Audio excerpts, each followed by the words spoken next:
Okay, this is Orlando Wilson. What I want to talk about in this video briefly is considerations for self-defense. And in the close protection business, you need to know how to look after yourself. You need to know how to protect yourself and others. Now, a lot of people put an emphasis on the physical aspects of self-defense without actually looking deeper. The first thing you need to sort out with any self-defense program is you need to understand the laws of the area you're in. What use of force laws are there? Can you carry weapons? Can you not carry weapons? Can you strike first? Etc, etc. So you need to work out the details of the laws in your area. What I suggest then, speak to a local cop and find out how the police word their statements. Why?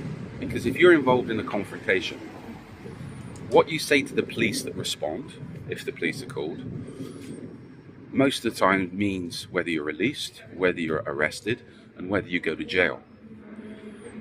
When it goes up the ladder, the prosecutors will be looking at your statements.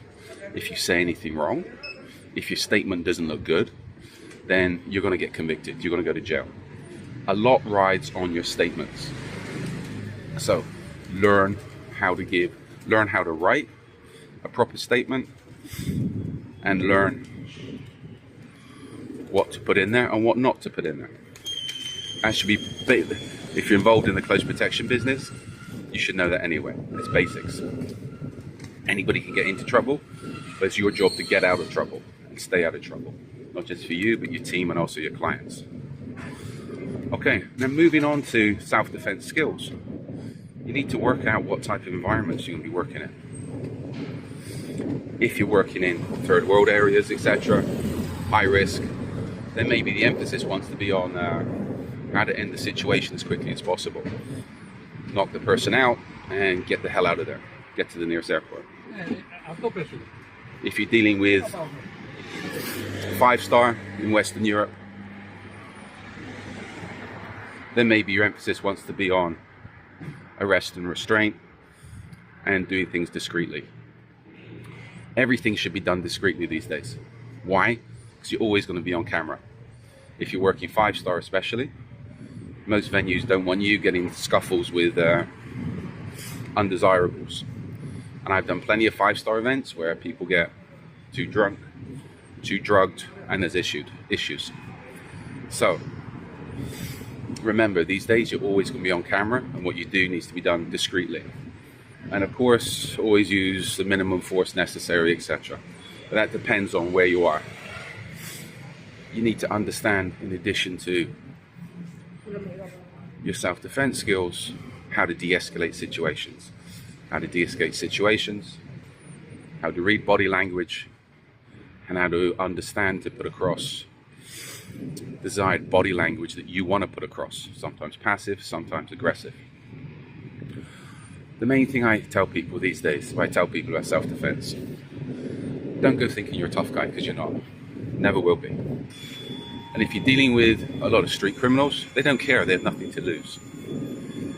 It takes a fraction of a second for somebody to stick a knife in you.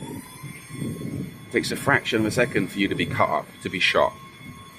And a lot of street criminals don't care. They kill you, it's good for their credibility. You're just another victim, especially if you think you're a tough guy. I think there's quite a few videos online of I think a few rappers, security guys being knocked out, beaten up, etc. You know what? For the people doing the beating, it's good for their credibility. So all I can say is do everything possible to avoid the problems.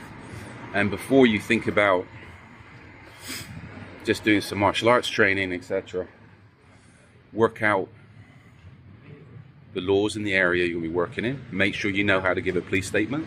So if things do go bad, you know how to get out of trouble. And then again, keep it real. There's a lot more to self-defense than just punching people. But in the long term, If you're serious about the close protection business, the best way to learn self-defense is to go out and be punched and get punched. Well, be punched and punch other people, etc. So these are the type of skills you're not going to learn from. You're not going to learn from reading books, watching videos, and doing Udemy courses.